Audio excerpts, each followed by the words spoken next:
मेरा होने वाला ससुराल पार्ट 1। एक लड़की की जिंदगी में सबसे बड़ा बदलाव तब आता है जब उसका रिश्ता किसी और घर से जुड़ता है। तब उस पर ना सिर्फ अपने मायके वालों को खुश करने की जिम्मेदारी होती है, पर ससुराल वालों का मान रखने का बोझ भी उसके कंधों पर आ जाता है। ऐसे में सिर्फ वो इतना चाहती है कि उसके ससुराल वाले उसे समझे और थोड़ा सा साथ दे दे। पर अफसोस, ऐसा कई लड़कियों के साथ नहीं हो पाता। वर्षा इस साल 25 की हो चुकी थी और उसके पिताजी ने उसका रिश्ता मानव के साथ, जो कि एक इंजीनियर है, उसके साथ तय कर दिया। अब आपकी बेटी हमारी हो गई भाई साहब। वर्षा, अब कुछ ही वक्त के बाद तुम अपने ससुराल आ जाओगी। हाँ भाभी, हम सब आपका बेसब्री से इंतजार करेंगे। हाँ, क्यों नहीं। बस कुछ ही महीनों बाद हम शादी का मुहूर्त निकलवा लेंगे। हाँ, तब तक आपकी भी बेटी के लिए जो बनाना है बना लीजिए। वैसे हम तो दहेज के सख्त खिलाफ है, लेकिन अब आप भी अपनी बेटी को खाली हाथ तो निकालेंगे नहीं, क्या भाई साहब? जी जी, सही बात है बहन जी। हाँ बहन जी, हमसे जो भी हो पाएगा हम उससे बेहतर ही करेंगे, आप चिंता मत कीजिए। अरे नहीं नहीं, चिंता किस बात की। देखिए, हमें कुछ नहीं चाहिए, आप जो देंगे अपनी बेटी को ही देंगे। मानव अब चले या वर्षा को ही निहारता रहेगा? वर्षा खुश थी, उसे मानव जैसा एक अच्छा जीवन साथी मिल रहा है। पर कहीं ना कहीं उसके मन में कुछ संकोच भी था। जिस तरह से उसकी होने वाली सास ने उसके पिताजी से शादी की तैयारियां करने को कहा था। पापा, मेरी होने वाली सास ने आपसे ज़्यादा कुछ तो नहीं मांगा ना? अरे नहीं नहीं बेटा, ऐसा कुछ भी नहीं है। और तू ना चिंता मत कर, तू तो बस आने वाली ज़िंदगी के सपने देख, ये सब हम देख लेंगे। पापा, फिर भी आप खुद पर ज़्यादा बोझ मत लीजिएगा। मैं हूँ ना, मैं अपनी जॉब से सब कुछ कर लूँगी। अरे तू चिंता मत कर वर्षा, तेरे पापा और मैं सब संभाल लेंगे। वर्षा एक सुलझी हुई, पढ़ी लिखी और अपने पैरों पर खड़ी हुई लड़की थी। उसका रिश्ता पक्का होने के बाद मानव और वर्षा आपस में बात करने लगे थे। अच्छा वर्षा, मैं ये कह रहा था कि अब तुम जॉब क्यों नहीं छोड़ दी थी? अब तो हमारी शादी होने वाली है। हाँ, पर अभी हमारी शादी में कई महीने बाकी हैं मानव। मैं अभी से जॉब क्यों छोड़ दूँ? पर अब तुम्हें घर के कामों पर ध्यान देना चाहिए ना। शादी के बाद तो तुम्हें यही करना है। शादी के बाद मैं सोच रही थी जॉब नहीं छोड़ूंगी, पर घर से ही काम करूंगी। तुम नहीं चाहते क्या मैं घर से काम करूं? मुझे नहीं लगता मेरी माँ को ये सब पसंद आएगा। मैं तुम्हारी राय पूछ रही हूँ मानव। तुम भी तो पढ़े लिखे हो, क्या तुम भी नहीं चाहते कि मैं भी अपना करियर बनाऊं? इस बारे में हम बाद में देखेंगे। देखते हैं मेरी माँ शादी के बाद क्या कहती है। मानव ने वर्षा के सवालों का ठीक से जवाब नहीं दिया। इस बात का वर्षा को काफ़ी बुरा लगा, लेकिन उसने मानव से कुछ नहीं कहा। कुछ दिन ऐसे ही चलते रहे। अब मानव के साथ वर्षा की होने वाली सास और ननद भी उसके साथ फ़ोन पे बात करने लगे थे। जी जी, मैं ठीक हूँ मम्मी जी, आप कैसी हैं? हाँ, मैं भी ठीक हूँ। ये क्या बात हुई, तुम तो मुझे फ़ोन ही नहीं करती कभी। नहीं नहीं, ऐसी कोई बात नहीं है मम्मी जी। मैंने सुना तुम अभी भी काम पर जाती हो। ऐसा ही चलता रहा तो तुम घर का काम कब सीख पाओगी बेटा? हैं? अब ये बाहर का काम और नौकरी छोड़ो और घर के काम और खाना बनाना सीख लो। जी मम्मी जी, आप चिंता मत कीजिए, मुझे काफ़ी कुछ आता है। मेरी माँ ने सब कुछ सिखाया है। अच्छा, तो ठीक है फिर। अच्छा, मैं ये कह रही थी कि तुमने शादी के लिए चीज़ें लेना तो शुरू कर दिया ना? मैं कुछ समझी नहीं मम्मी जी। अरे मेरा मतलब है गहने, कपड़े, ससुराल वालों के लिए तोहफे, यही सब। मैं ये कह रही थी कि जो भी तोहफे आप लोग हमारे लिए डालो ना, वो अच्छे महंगे वाले होने चाहिए, ठीक है? ऐसा ना हो कि हमारी इज्जत चली जाए। पर सबके लिए तोहफे लाने की क्या ज़रूरत है मम्मी जी? अरे ज़रूरत कैसे नहीं, हमारी इज्जत का सवाल है। हमारे घर की पहली शादी है। तुम एक काम करना, सबके लिए तोहफों के साथ ड्राई फ्रूट्स के डब्बे भी डाल देना। अच्छा चलो, अब मैं रखती हूँ, बाद में बात करती हूँ। वर्षा की सास अब उसे आए दिन फ़ोन करती और वहाँ वर्षा का हालचाल नहीं, बल्कि यही सब बातें हुआ करती थी। वर्षा को अब ये सब अच्छा नहीं लग रहा था, लेकिन उसके माता पिता उसे हर बार चुप करवा देते, ये कहकर कि ये सब तो होता ही है। अरे बेटी, अब तुम कुछ ज़्यादा ही सोच रही हो। ये सब तो हर समाज में होता ही रहता है। हाँ, और फिर बेटी को नहीं देंगे तो किसे देंगे? तुम हमारी इकलौती बेटी हो। माँ पापा, पर मुझे ये सब नहीं पसंद। आप मुझे दे या ना दे, बात वो नहीं है, पर उन लोगों का इस तरह बार बार कुछ न कुछ मांगना मुझे सही नहीं लग रहा। वर्षा, मानव इतना अच्छा लड़का है, तुम इन सब बातों पर ध्यान मत दो, ठीक है? तुम बस अपनी शादी की तैयारियां करो, खुश रहो बेटा। आपको नहीं लगता कि हमें उन्हें इस बारे में कहना चाहिए? ये तुम कैसी बात कर रही हो वर्षा? वो तुम्हारा होने वाला ससुराल है। अगर उन्हें किसी बात का बुरा लग गया तो, कहीं वो लोग नाराज़ हो गए तो? पर माँ पापा, मैं नहीं चाहती कि आप दोनों मेरी वजह से इतना सब करें। आप ये पैसा अपने भविष्य और बुढ़ापे के लिए बचा के रखिए। अरे माँ बाप पैसा कमाते हैं किसके लिए है? ताकि वो अपने बच्चों पर खर्च कर सके। तुम बस अपनी शादी की खुशियों पर ध्यान दो, बाकी सब हम देख लेंगे। वर्षा ने अपने माता पिता को समझाने की बहुत कोशिश की, लेकिन वो दोनों इन बातों को नज़रअंदाज करने के लिए ही कहते रहे। फिर वर्षा ने सोचा कि शायद वही कुछ ज़्यादा सोच रही है, इसलिए उसने भी इस बारे में किसी से कुछ नहीं कहा। लेकिन कुछ दिन बाद उसकी ननद का फ़ोन आया। हेलो भाभी, कैसी हैं आप? मैं ठीक हूँ, तुम कैसी हो? मैं भी ठीक हूँ भाभी। 2 दिन बाद मेरा जन्मदिन है, तो मैं चाहती थी कि आप भी मेरे जन्मदिन पर आए। हाँ हाँ, क्यों नहीं, पक्का आऊँगी पिंकी। वहाँ ना मेरी सहेलियाँ भी आने वाली है, तो मेरे लिए तोहफे में कुछ अच्छा सा और महंगा सा लाइएगा। मैं नहीं चाहती कि मेरी सहेलियों के सामने मेरी इज्जत कम हो जाए। पिंकी, तोहफा तो तोहफा होता है, उसमें कीमत नहीं देखी जाती। नहीं भाभी, आप मेरे लिए कोई महंगी ड्रेस, फ़ोन या कोई महंगी अंगूठी लाइएगा, जिससे मैं अपनी सहेलियों के सामने दिखा सकूं कि ये मुझे मेरी भाभी ने तोहफे में दिया है। पिंकी, ये तुम कुछ ज़्यादा ही मांग रही हो। मैं तोहफा लाऊंगी, लेकिन इतना महंगा नहीं।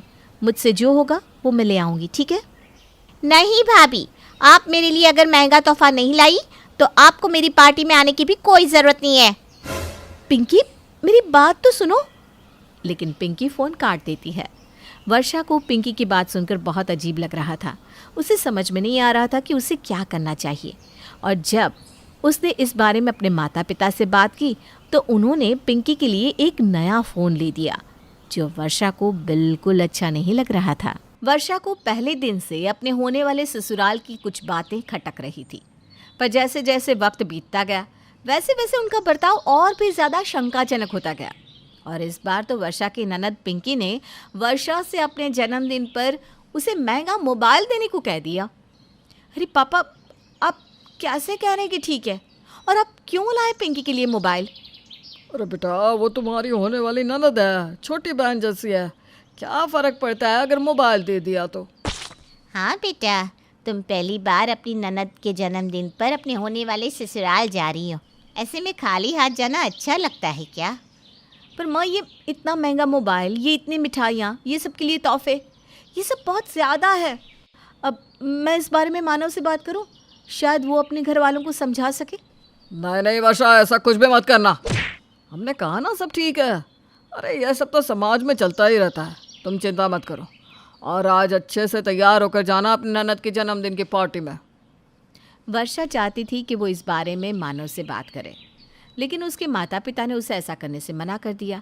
इसलिए वो भी इन सब बातों को नज़रअंदाज कर पार्टी में जाने के लिए तैयार हो गई। तैयार हो गई बेटा? देखिए, सारा सामान मैं कार में रखवा देती हूँ, तुम अपनी सास को दे देना, ठीक है? ठीक है माँ। और सुन, वहाँ कुछ भी उल्टा सीधा मत कह देना, ठीक है? पहली बार ससुराल में जा रही है तो सोच समझ कर सबसे बात करना। हाँ पापा, आप चिंता मत कीजिए, मैं सब संभाल लूँगी।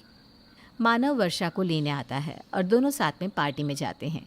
वर्षा के मन में तो था कि वो मानव से इस बारे में बात करे, लेकिन उसके माता पिता ने उसे ऐसा कुछ भी कहने से मना किया था, इसलिए वो चुप रही। मानव के साथ वो पार्टी में पहुंची जहाँ उनके काफ़ी सारे रिश्तेदार मौजूद थे। वर्षा, तुम जो सामान लाई हो सबसे पहले वो मम्मी को दिखा दो, ठीक है? जी ठीक है।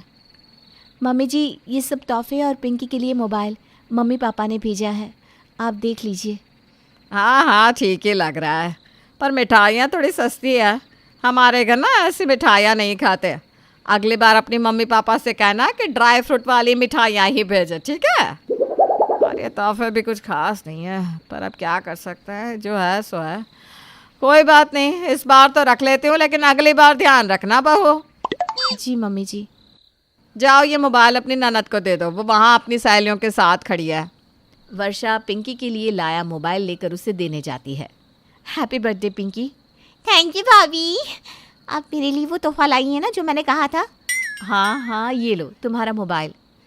अरे ये तो बहुत पुराना मॉडल है, मुझे तो नया वाला चाहिए था। नहीं पिंकी, ये भी काफ़ी नया मॉडल ही है और काफ़ी महंगा भी है। क्या भाभी, आप भी ना ऐसे सस्ती मोबाइल मैं यूज़ नहीं करती। आप पहली बार मेरे लिए तोहफा लाई हैं और वो भी इतना सस्ता।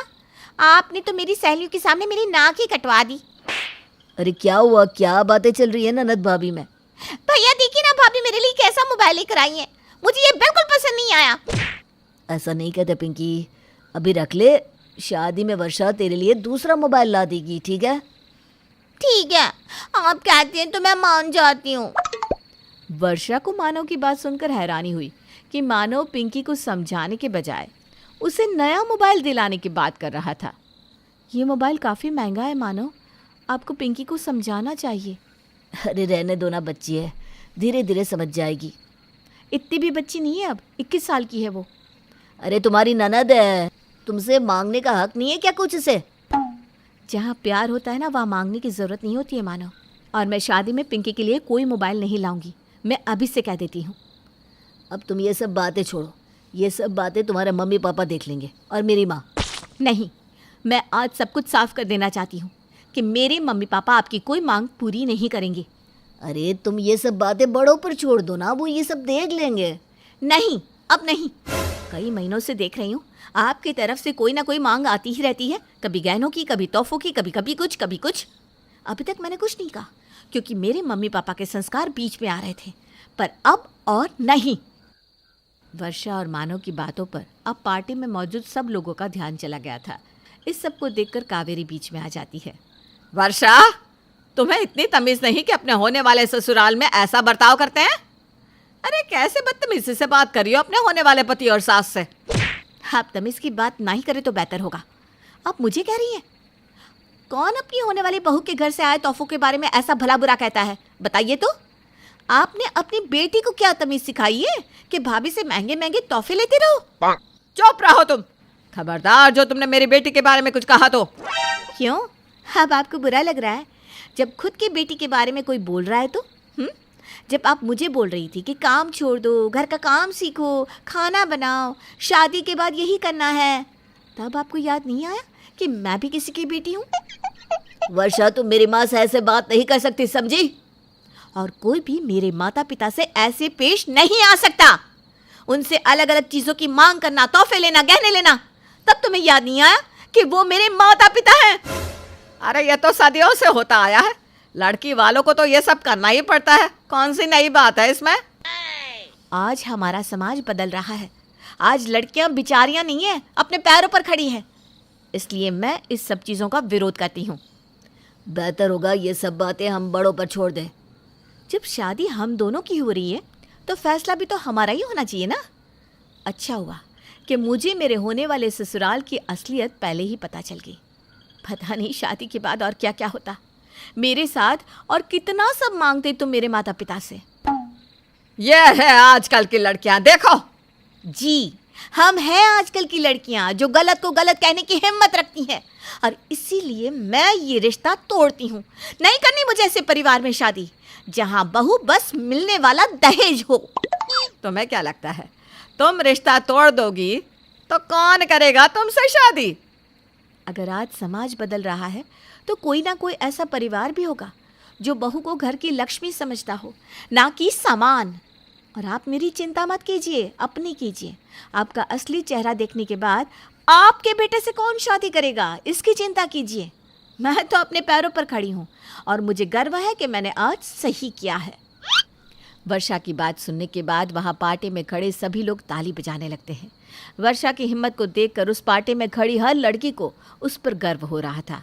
और एक प्रेरणा भी मिल रही थी कि गलत इंसान और परिवार में शादी करने से बेहतर है कि आप अपनी ज़िंदगी अपनी मर्जी से जिए।